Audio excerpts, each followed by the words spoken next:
Ya.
Assalamualaikum warahmatullahi wabarakatuh.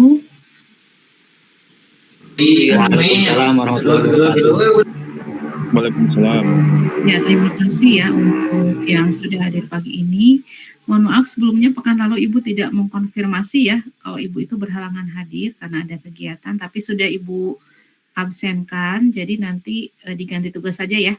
Karena kalau ganti pertemuan agak susah di hari Minggu. Nah, selanjutnya kita melanjutkan agenda pekan sebelumnya ya, yaitu presentasi kelompok ya. Kalau nggak salah baru 2 kelompok ya.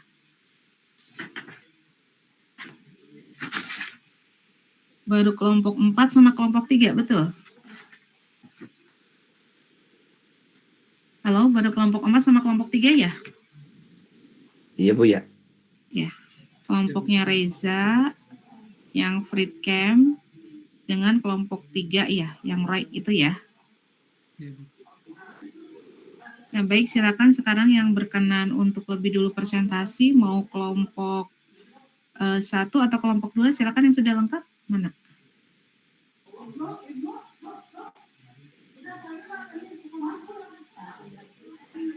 Yang sudah ada anggotanya?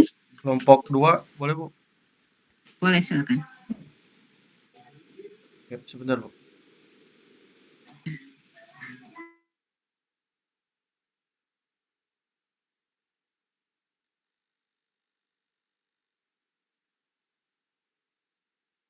Udah ada belum Bu? Sudah kelihatan. Baik, Assalamualaikum warahmatullahi wabarakatuh. Waalaikumsalam. Waalaikumsalam warahmatullahi wabarakatuh. Di sini kelompok 2 akan mempresentasikan tugas kuliah CIPMA. Untuk anggotanya yaitu ada saya sendiri, Muhammad Royhan Hasbullah, kemudian Riyanti Hasanah, yang ketiga ada Kang Nopal Indra, yang keempat ada Kang Oktama Bagaskara, dan Kang Prabu Setia Pamungkas. Kemudian pada project management, yaitu merupakan suatu proses planning, organizing, dan managing tes atau tugas untuk mencapai tujuan yang ditetapkan. Biasanya telah ditetapkan berdasarkan waktu, resource, maupun cost-nya. Pada sebuah project plan bisa saja simpel atau sederhana, misalnya daftar dari tugas yang ditulis dalam sebuah notepad, atau bisa juga sangat kompleks, misalnya ribuan tugas dan resource dan budget. Sebagian project terbagi dalam kegiatan yang hampir sama, termasuk memecah project ke dalam tugas-tugas kecil yang mudah ditangani, membuat jadwal tugas, mengkomunikasikan dengan tim, dan melacak tugas untuk mengetahui progres dari project. Kemudian ada review dan project. Pada aplikasi Gantt Project ini, di sini akan membahas poin-poin, ada 4. Yang pertama ada pengertian, kemudian yang kedua ada fungsi, ketiga ada keuntungan, dan implementasi. Untuk pengertian sendiri, Gantt project yaitu merupakan desktop tools atau alat bantu dan merupakan open source lintas platform untuk manajemen proyek. Program ini bisa berjalan di Windows atau OS Linux dan Mac OS. Gantt project yaitu merupakan sebuah aplikasi Java murni yang berguna untuk membuat perencanaan proyek menggunakan Gantt chart atau grafik. Gantt project juga dapat memecah proyek menjadi tugas-tugas atau task yang menunjukkan dependensi atau ketergantungan dan mengelola sumber daya. Oke, untuk materi selanjutnya akan disampaikan oleh Teh Rianti. Teh Rianti, dipersilakan. Baik, terima kasih Kang Royhan atas kesempatannya. Saya melanjutkan presentasi daripada Kang Royhan, yaitu di sini terdapat fungsi daripada Gantt project. Di antara fungsi-fungsi pada Gantt project diantaranya yaitu yang pertama ada pembuatan Gantt chart sebagai untuk membuat struktur susunan kerja, menggambarkan keterkaitannya, dan menentukan patokannya. Lalu untuk mengekspor, di mana digunakan untuk menyimpan chart dalam bentuk gambar atau JPEG atau PNG dan menghasilkan laporan-laporan dalam bentuk PDF dan HTML. Lalu ada pet chart, di mana dapat menghasilkan pet chart dari Gantt chart. Pet chart merupakan suatu tools manajemen proyek yang digunakan untuk melakukan penjadwalan, mengatur, dan mengkoordinasi bagian-bagian pekerjaan yang ada di dalam suatu proyek. Selanjutnya yaitu ada sumber daya resource, menunjukkan sumber daya manusia untuk mengerjakan tugas dan melihat alokasi mereka di resource dan load chart. Lalu saling beroperasi di mana bisa mengimport dan mengekspor file proyek ke dalam format Microsoft Project, mengekspor spreadsheet dengan CVS. Dan yang terakhir ada kolaborasi di mana membagi dan mendiskusikan proyek dengan kolega-kolega dengan menggunakan web DAV. Boleh next slide?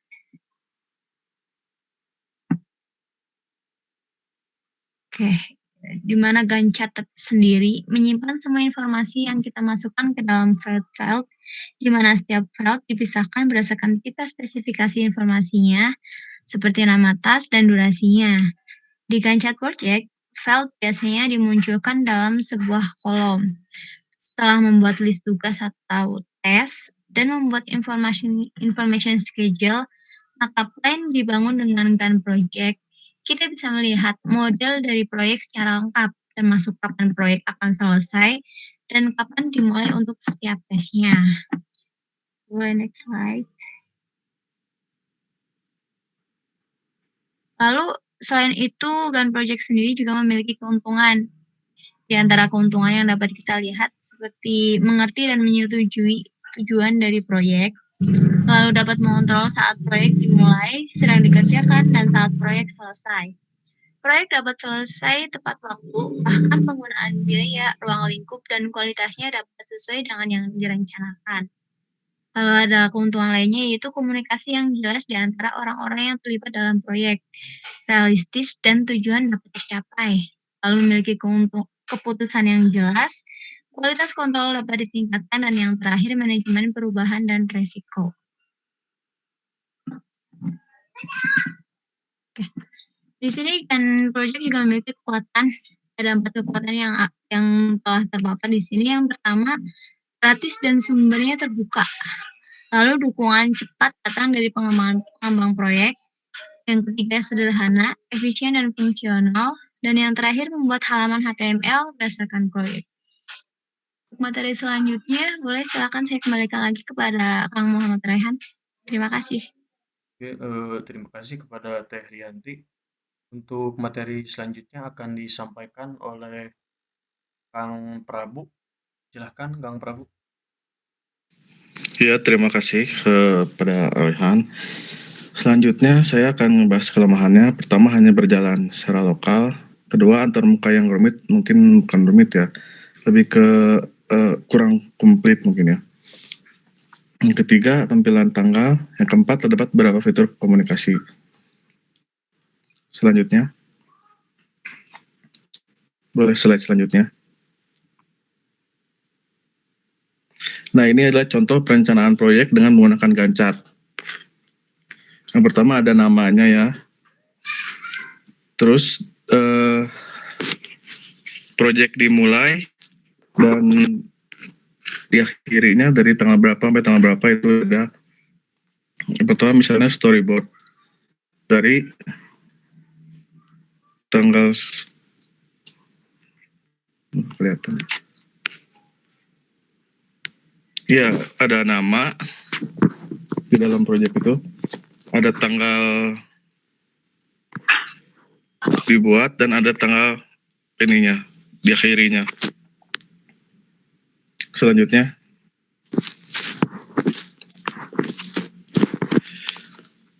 ya ini cara memulai Gantt project ya. Pertama, klik menu project, terus klik new, beri nama project dan isikan informasi sesuai keinginan dan kebutuhan.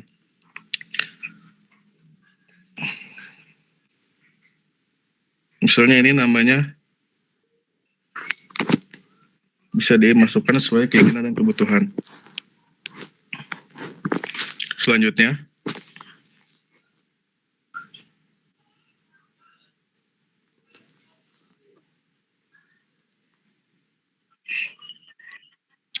membuat Gantt chart task baru.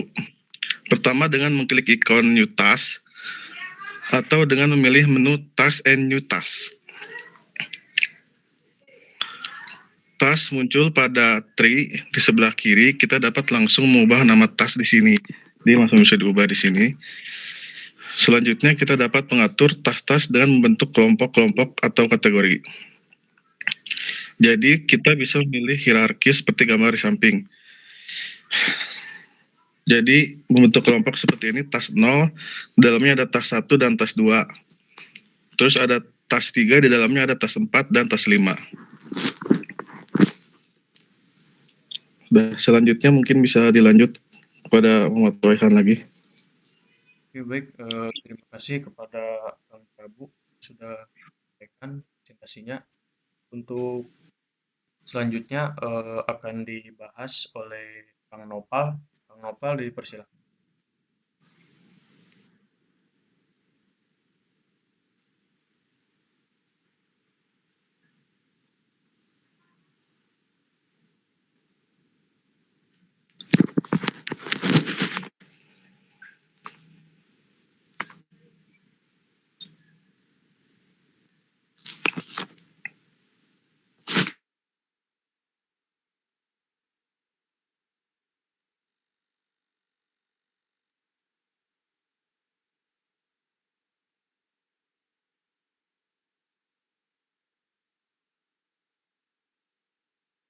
Ya, silakan.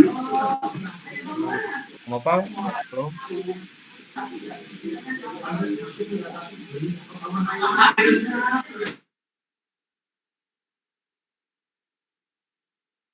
Baik, karena Kang Nopal sepertinya berhalangan tidak hadir. Di sini akan saya backup dulu. Jadi untuk task juga dapat diorganisir dengan menggunakan fungsi up dan down atau atas bawah. Kemudian fungsi-fungsi ini juga dapat memindahkan task yang dipilih ke atas atau ke bawah dalam hierarki itu. Contohnya seperti pada gambar di samping. Ini ada nama, di sini ada task 0 dan di dalamnya ada task 1 dan task 2. Begitu juga dengan task 3. Untuk waktu mulainya ini mulai dari tanggal 3 bulan 3 sampai 2011. Oke.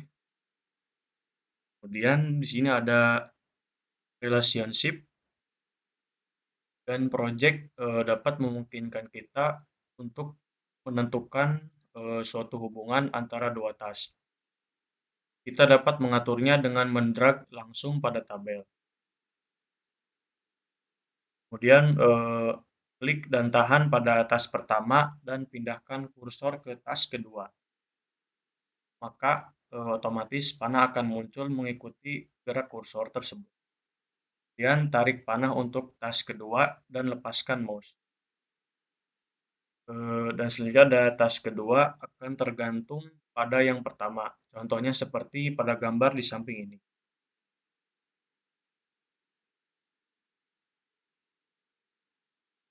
Oke, untuk selanjutnya ada per chart.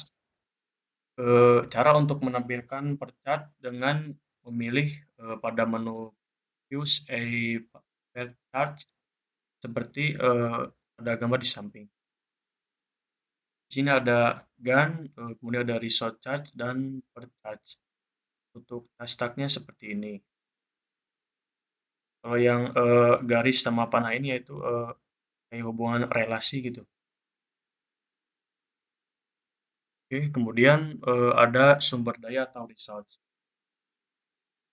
Pertama ada kita akan membuat resource. Sebuah proyek terdiri dari task dan orang-orang atau sumber daya yang ditugaskan yaitu untuk setiap task. Kita dapat menciptakan sumber daya pada panel resource dengan menentukan nama, kemudian tugas, serta informasi kontak seperti email ataupun telepon. Kemudian ada resource chart, merupakan sebuah chart khusus yang tersedia untuk sumber daya pada panel tersebut. Resource chart menunjukkan alokasi waktu sumber daya dan juga mirip dengan Gantt chart. Contohnya seperti berikut.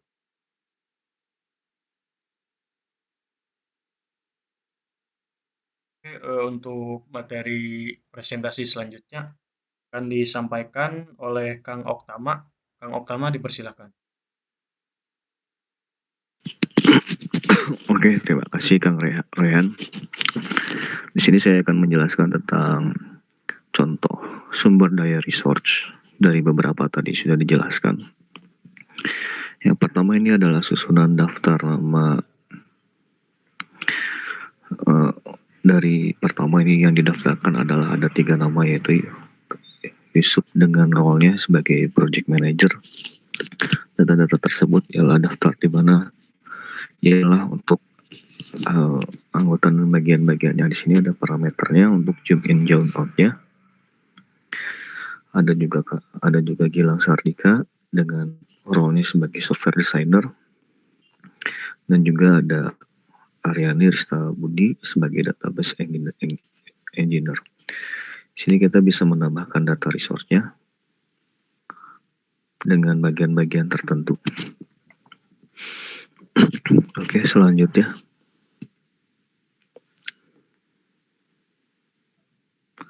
Sini ada manajemen file. Contohnya ada format XML. Gain Project menggunakan format file XML. Jadi sederhana untuk mengedit dengan text editor favorit kita seperti yang kita inginkan. File MSL juga menyimpan daftar teks, daftar sumber daya resource, dan hubungan relationship antara teks dan sumber daya.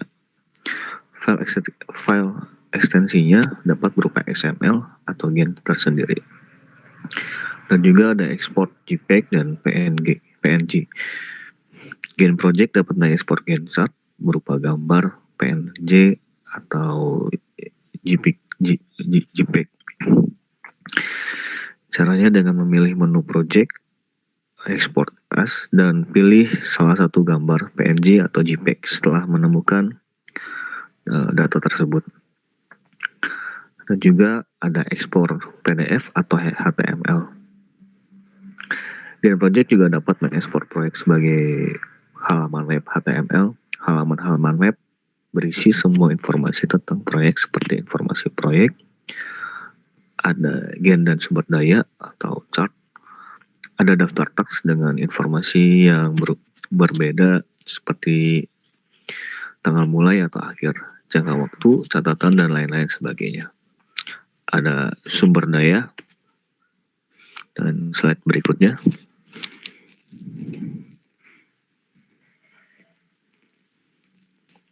Dan untuk mengekspor Gain Project ke HTML tersendiri menggunakan transformasi XL.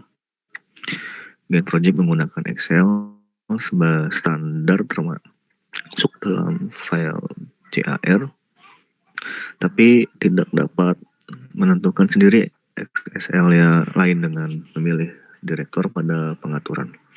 Bahwa kita dapat membuat file XL sendiri untuk menyesuaikan halaman web HTML kita. Dan juga untuk mengekspor PDF menggunakan aplikasi FOP Library Batik untuk mengekspor dalam format PDF. Hal ini juga menggunakan teknologi transformasi Excel, jadi kita dapat menggunakan tema PDF dengan tema default file Gantt project sendiri. Oke, berikutnya.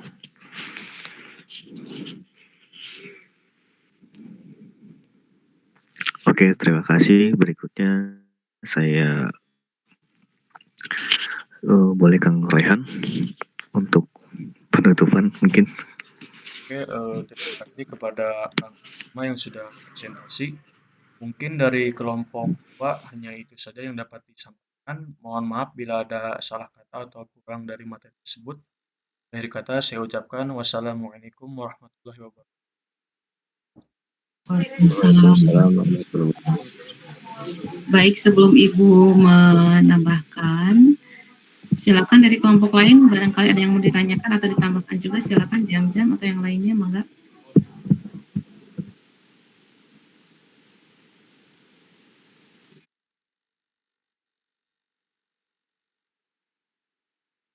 Terima kasih ya sebelumnya untuk kelompok 2 yang sudah memberikan paparan ya secara detail mengenai fitur-fitur yang terdapat di Gantt project ini ya, aplikasi Gantt project ini. Sama-sama. Nah, tadi disampaikan ini web base ya berarti ya? Iya, Bu. Jadi dia Desktop, Bu, berbasis desktop. Ya, desktop, Bu. Ya. Desktop, jadi dia enggak pakai, belum bisa berbasis Android ya? Iya, belum bisa, Bu. Bisa ya, jadi dia kita harus pakai, ya berbasis web aja intinya ya, desktop ya? Iya. Ya. Kalau di handphone dibuka tampilannya gimana? Ada tampilan untuk di handphone nggak? Kalau project management kan kalau di handphone kecil ya, kurang jelas ya? Kalau ini hanya bisa di ini, Bu, desktop. Desktop aja ya. Jadi Iya. biasanya kan suka ada tuh kalau diinstal di handphone atau dibuka handphone itu suka ada pilih tampilan ditampilkannya untuk di desktop gitu. Ada nggak kayak gitu? Udah sempat explore belum? Kalau saya sendiri sih belum sempat buka Belum di ya? HP, Ya. Bu. Oh iya. Tapi baik. Ya. iya. Nah, kemudian tadi tampilannya rumit. Untuk usernya sendiri, dia kasih free nggak? Kasih free nggak dia? Untuk trial gitu. Ini kemarin kan sudah coba bikin akun, bikin apa, berarti bisa ya free ya? Iya, Bu, gratis. Gratis, full free atau ada fitur-fitur yang ditambahkan untuk yang berbayarnya?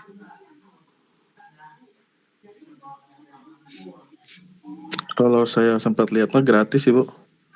Full free berarti. Iya. Oh, free ya.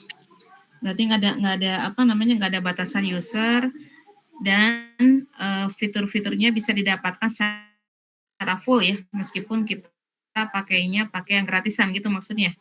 Kan kalau yang lain kan dibatasi tuh aksesnya ya, kayak kemarin yang free camp itu dia mau premium, mau free, semua di open ya untuk dicoba, tapi memang ada batasan untuk kalau nggak salah penyimpanannya ya kemarin ya, sehingga mau nggak mau kan orang kalau sudah pernah nyoba fiturnya kalau terasa cocok pasti dia upgrade kan gitu ya fiturnya cara promosinya.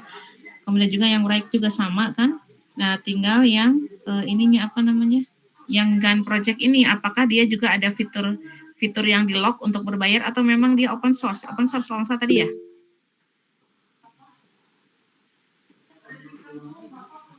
Yang ini gimana kelompok 2 dia open source atau gimana sifatnya? Nanti tinggal ditambahkan ya supaya lebih jelas ya. Ya Reza, silakan Reza. Izin nambahin Bu untuk Gantt chat ya teman-teman bantu kelompok 2 mungkin. Kalau saya cek di webnya ini ada free trialnya 30 hari ya Bu ya. Jadi ini kayak software ya, ini menjadi software software project ya, software aplikasi project.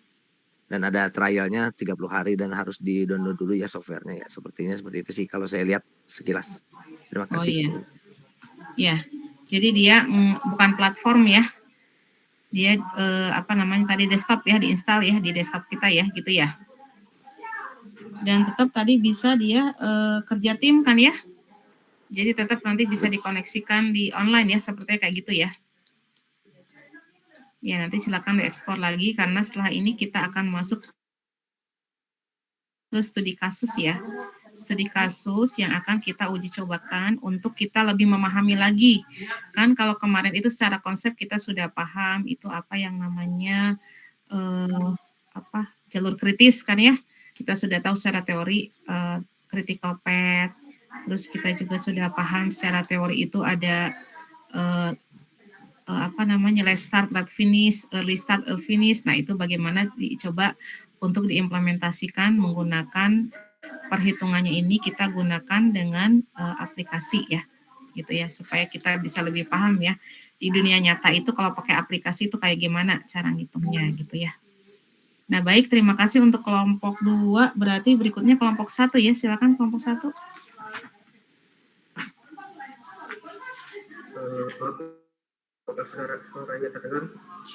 Kelompok 1 ada? Ada Bu, cuma Kang Aldi sama Kang Denny-nya kayaknya udah hadir Bu. Oh, yang itu slide-nya di siapa slide-nya? Ada Bu kalau slide-nya. Oh, baik. Yang hadir aja kalau gitu ya. Iya Bu.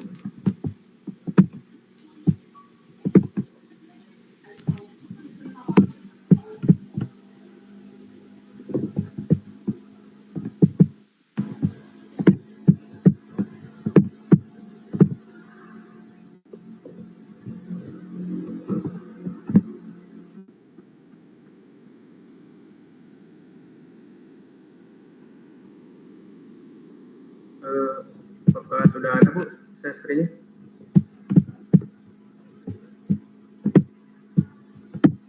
Sudah ada.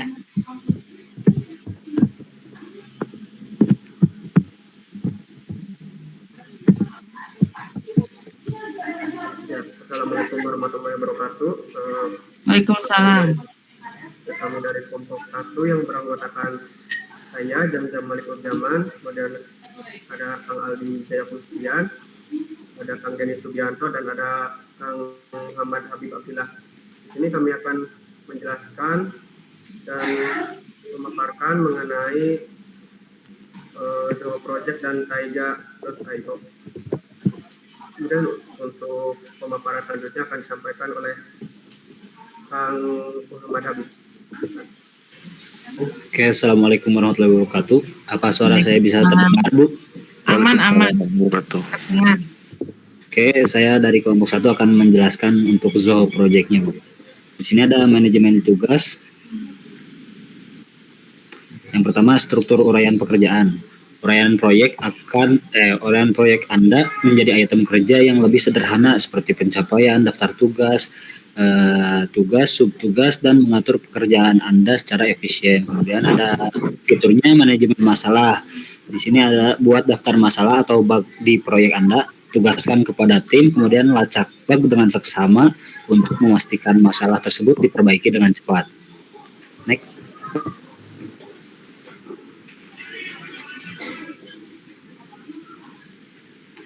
Kemudian di manajemen tugas ada penambahan universal. Jika Anda tergesa-gesa dan ingin menambahkan item kerja dengan cepat, gunakan tab penambahan universal untuk menambahkan pengguna, tugas, masalah, acara, atau dokumen dengan mudah.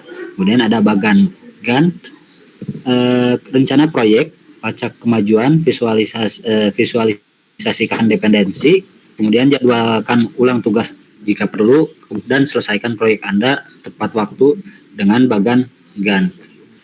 Selanjutnya,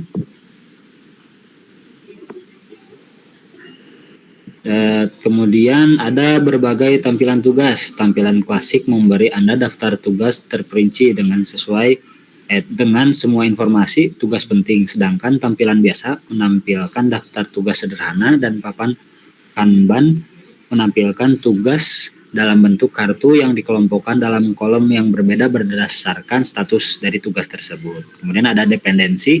Di sini siapkan dependensi antar tugas yang terkait sesuai dengan urutan penyelesaiannya. Next.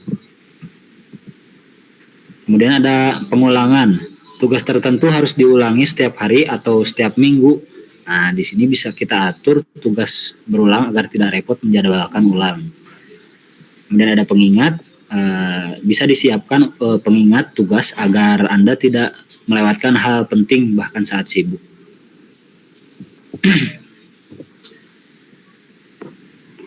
Kemudian ada tugas penting. Nah, untuk mengirimkan proyek sesuai jadwal, identifikasi jalur penting dalam proyek untuk memastikan seluruh proyek tidak tertunda atau gagal. Kemudian ada baseline proyek. Buat baseline untuk proyek Anda dalam interval yang teratur, sehingga Anda dapat membandingkan kemajuan Anda dengan target yang direncanakan dan memastikannya sesuai dengan jadwal Anda. Next.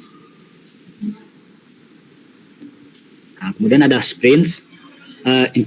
Integrasikan project dengan Zoho Sprints, alat manajemen proyek kami yang tangkas untuk menangani proyek hibrid dengan mudah. Sinkronkan proyek dan tugas, catat jam dan pengguna, buat dan tampilkan sprint board, serta dapatkan laporan sprint terperinci semuanya di Zoho Project. Kemudian ada roll up. Nah, di sini kita bisa rangkum total jam kerja yang direncanakan, total jam aktual yang dicatat, dan agregat persentase penyelesaian tugas berdasarkan semua tugas dan subtugas dalam suatu proyek. Next, kemudian ada dashboard portofolio. Nah, di sini kita bisa dapatkan tampilan keseluruhan proyek, tugas, dan masalah di portal Anda. Lihat perkembangan setiap proyek dan dapatkan laporan detail tentang status kepemilikan, klien, dan kondisi anggaran proyek.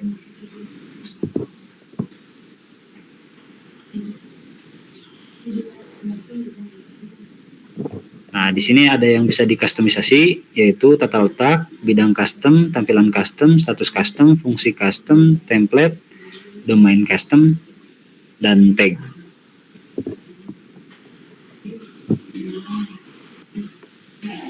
Nah, di sini juga ada yang bisa dipakai untuk kolaborasi tim. Yang pertama ada umpan, ada penyebutan, ada obrolan, forum, dokumentasi, dan alias email.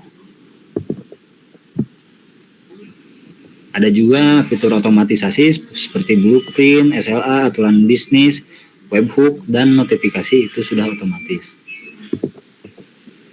Kemudian ada manajemen waktu, fiturnya yaitu timer, lembar waktu, pembuatan faktur, penganggaran, dan kalender.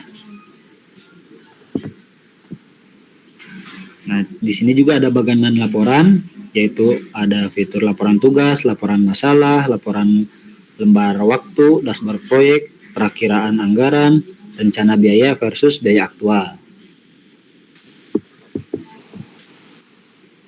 Nah, di sini saya akan membacakan kelebihan dan kekurangan Zoho Project.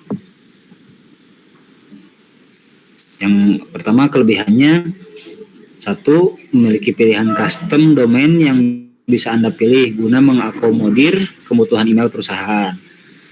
Pengguna bisa membuat domain bari khusus yang berguna untuk menghubungi para klien ataupun melakukan promosi melalui email marketing.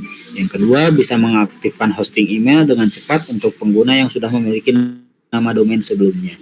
Yang ketiga, Zoho bisa melayani beberapa domain sekaligus. Yang keempat, tersedia kontrol panel bagi admin sehingga bisa menjalankan fungsi secara powerful. Yang kelima, Zoho diberikan kemampuan untuk melakukan pemblokiran pada email yang tidak diinginkan oleh pengguna. Pemblokiran ini bisa Anda lakukan melalui alamat IP maupun konten subjek serta domain. Yang keenam, interface yang dimiliki Zoho ini sangat sederhana sehingga membuat pengguna bisa bebas mengatur domain pribadi maupun domain time untuk mengerjakan tugas.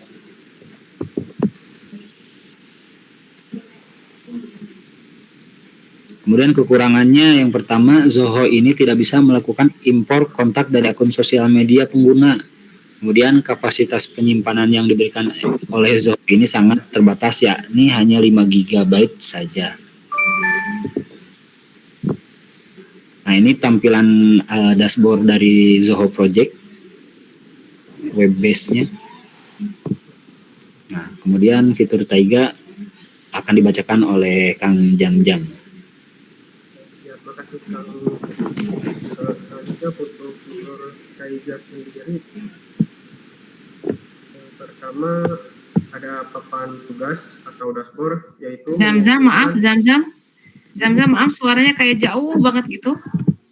Bu. Bisa lebih dekat nggak? Lebih jelas.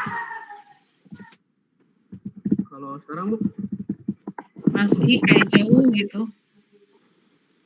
Kalau sekarang gimana? Masih. Zamzam di mana ya? Di kampus Bu. Oh di kampus. Terus teriak-teriak kali Zam? Oh, bentar.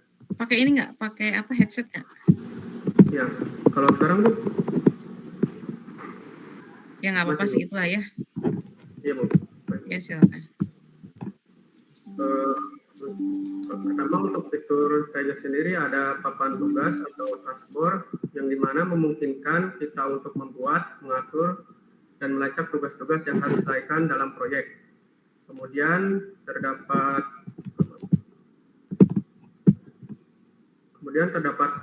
black box yang dimana bertugas daftar tugas atau fitur yang belum diprioritaskan untuk dikerjakan. Kemudian selanjutnya ada sprint yang dimana periode waktu terbatas di mana tim fokus pada jumlah tugas yang telah dipilih dari backlog. Yang selanjutnya ada manajemen history yang dimana mendukung pendekatan agile dengan menggunakan konsep user story. Selanjutnya terdapat pelacakan bug. Pelacakan bug di sini memungkinkan tim untuk melaporkan, mengelola, dan melacak bug atau masalah teknis dalam proyek. Selanjutnya terdapat kolaborasi tim yang dimana memungkinkan anggota tim untuk berkomunikasi dan berkolaborasi melalui komentar, diskusi, dan pembaruan status. Kemudian terdapat integrasi dengan alat pengembangan yang dimana menyediakan integrasi dengan alat pengembangan populer seperti GitLab, dan Bitbucket. Selanjutnya, kelebihan dan kekurangan Taiga.io. Yang pertama, terdapat kelebihan yang dimana antar muka pengguna yang user-friendly. Taiga.io ini menawarkan antar muka pengguna yang intuitif dan ramah penggunaan. Yang kedua, metode agile yang kuat. Taiga.io ini didesain dengan dukungan penuh untuk metode pengembangan perangkat lunak agile. Kemudian selanjutnya integrasi alat pengembangan perangkat lunak. Taiga.io ini dapat terintegrasi dengan berbagai perangkat pengembangan lunak seperti GitHub, Git, dan Bitbucket. Kemudian papan Scrub dan Kanban yang kuat. Taiga ini menyediakan papan Scrub dan Kanban yang fleksibel dan dapat disesuaikan dengan kebutuhan tim. Selanjutnya pelaporan dan analitik yang komprehensif, yaitu menawarkan fitur pelaporan dan analitik yang kuat untuk memantau kinerja proyek. Selanjutnya, fleksibilitas dalam manajemen tugas, yaitu memberikan fleksibilitas dalam pengelolaan tugas-tugas proyek. Selanjutnya, open source dan komunikasi yang aktif. Taiga ini merupakan platform open source dengan komunikasi pengembang yang aktif. Selanjutnya, yaitu kekurangan Taiga.io. Yang pertama, kurangnya fitur lanjutan. Mungkin tidak memiliki sejumlah fitur lanjutan yang tersedia di platform manajemen proyek lainnya. Selanjutnya, tidak mendukung perencanaan sumber daya. Memungkinkan tidak memiliki fitur yang kuat dalam perancangan dan alokasi sumber daya manusianya. Kemudian, batas dalam jumlah proyek dan pengguna. Itu Taiga.io ini memiliki batasan pada jumlah proyek dan pengguna yang dapat Anda kelola tergantung pada paket langganan yang Anda pilih. Kemudian kurangnya dukungan langsung, yaitu mungkin tidak penyediaan dukungan pelanggan langsung dengan tingkat responsif yang tinggi. Mungkin kalau untuk fiturnya langsung ke websitenya saja. Ini untuk tampilan web Taiga.io yang pertama, tampilan utamanya. Taiga.io ini bisa dapatkan secara gratis. Gratis.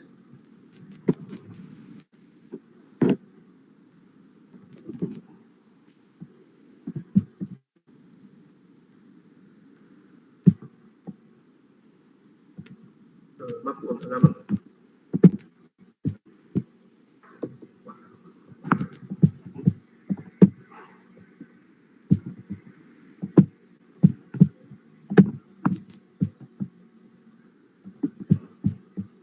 Di demo langsung ke webnya ini ya? Iya Bu, Ya. Agak-agak sedikit nge-lag ini.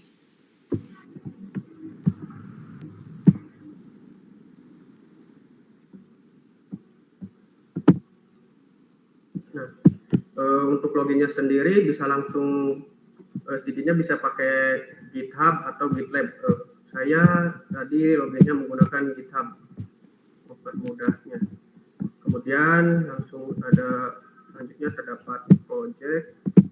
Ini kalau sudah membuat project nantinya bakalan terdapat project-project kita yang sudah kita buat. Karena saya belum membuat project jadi tidak terdapat project apapun. Kemudian project.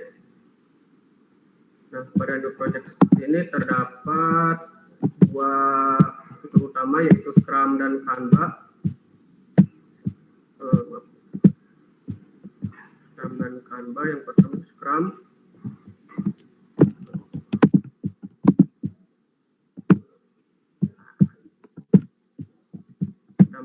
Nama projectnya seperti apa? Contohnya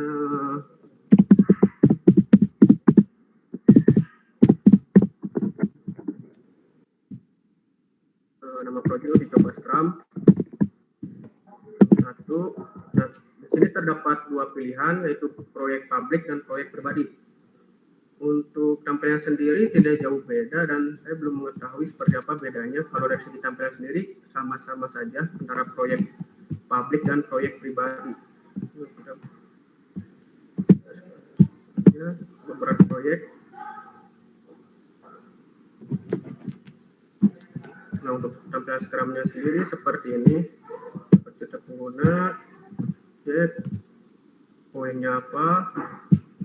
Ini. Kemudian coba untuk tur Kanban. Kanban sama saja seperti tadi kalau itu.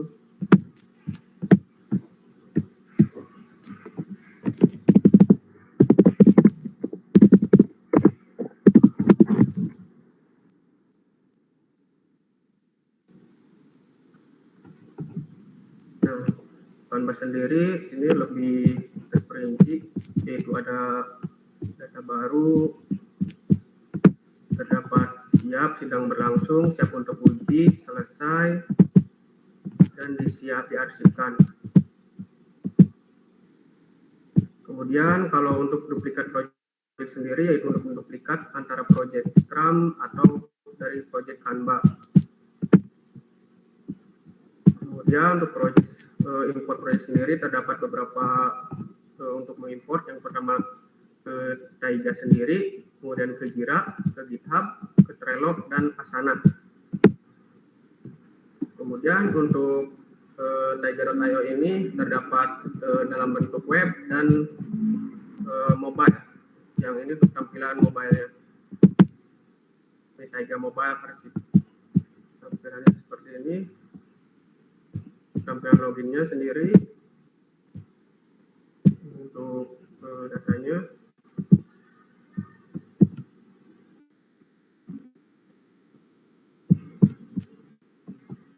Nah, ini terdapat board, Scrum, Epic, Isu, dan more. Mungkin sekian yang dapat kelompok 1 sampaikan. Terima kasih Bu. Mungkin ada yang ditambahkan Bu. Baik, terima kasih untuk presentasinya. Jadi untuk Taiga ini dia memang sifatnya itu open source ya? Iya Bu, terdapat open source, jadi nggak pakai paket berbayar ya? Paket berbayar juga ada Bu. Cuma ada. Juga ada. Free-nya dibatasi berapa user, berapa giga penyimpanannya? Kurang tahu sih Bu, belum ngulik lagi kalau itu untuk explore ya. Iya. Tapi kalau dari paparan sebelumnya kelihatannya yang Zoho Project memang lebih lengkap ya fitur-fiturnya ya. Iya, cuma kayak dia itu lebih berbayar Bu kemarin kata kawan. Bayar ya.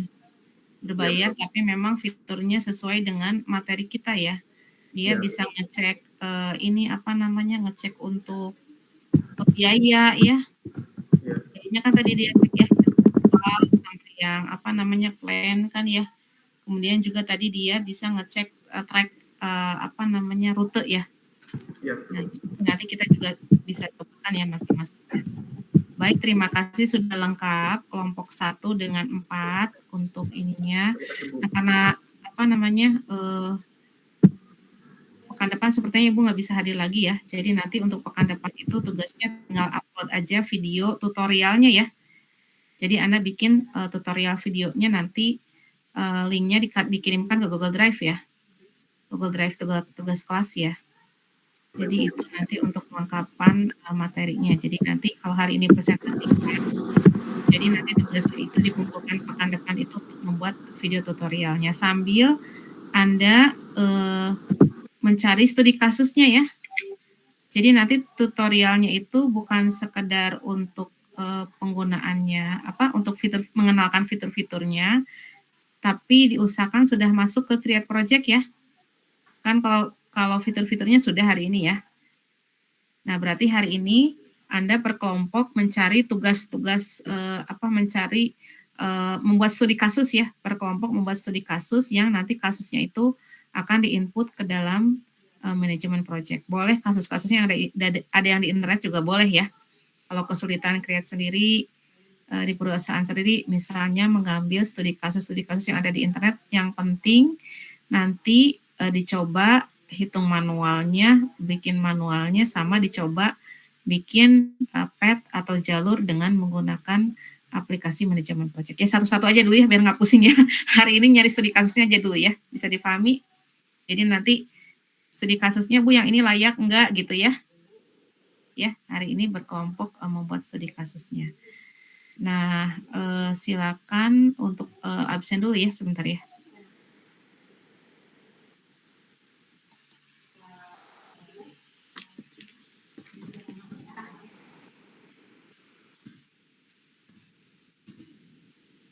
Bentar dulu, kalau lupa ngabsen.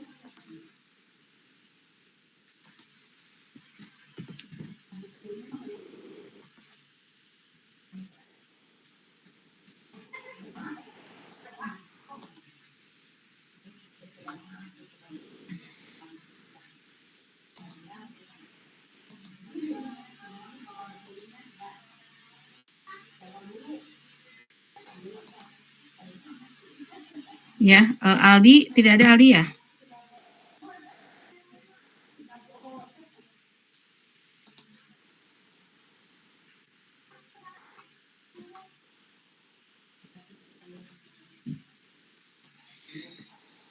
Ibu absen dulu ya.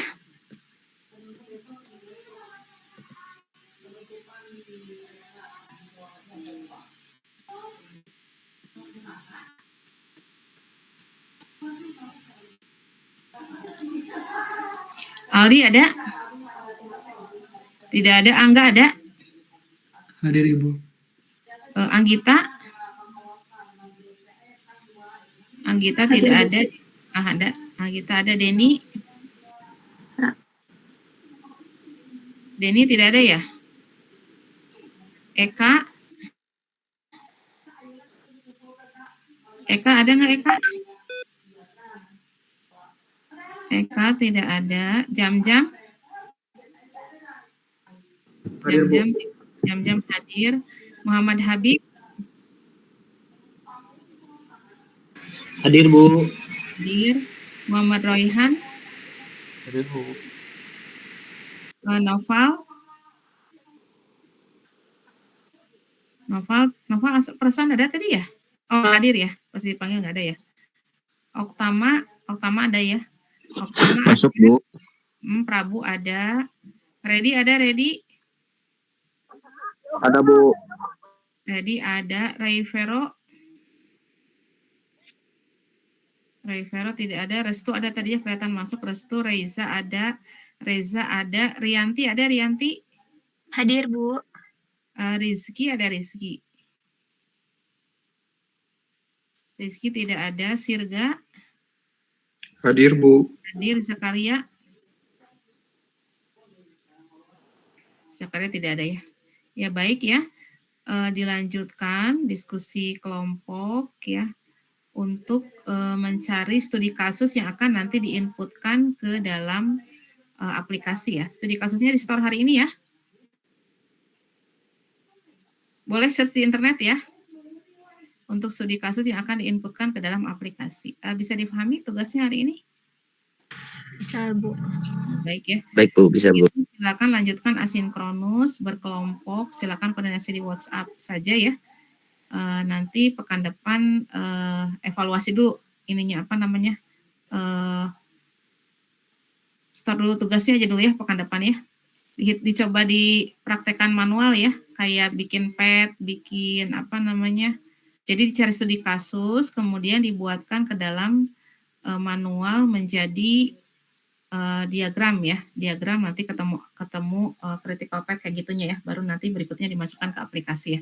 Jadi sekarang dari kasus terus kemudian dihitungkan secara manual ya, bisa difahami ya. Ya baik kalau gitu. Baik, Bu. Kalau ada pertanyaan di grup aja ya. Siap, Bu. Ya baik Ibu Hari, pertemuan hari ini. Assalamualaikum warahmatullahi wabarakatuh. Waalaikumsalam. Waalaikumsalam warahmatullahi wabarakatuh. Terima kasih banyak, Bu. Terima kasih, Bu. Ya, izin ya semua.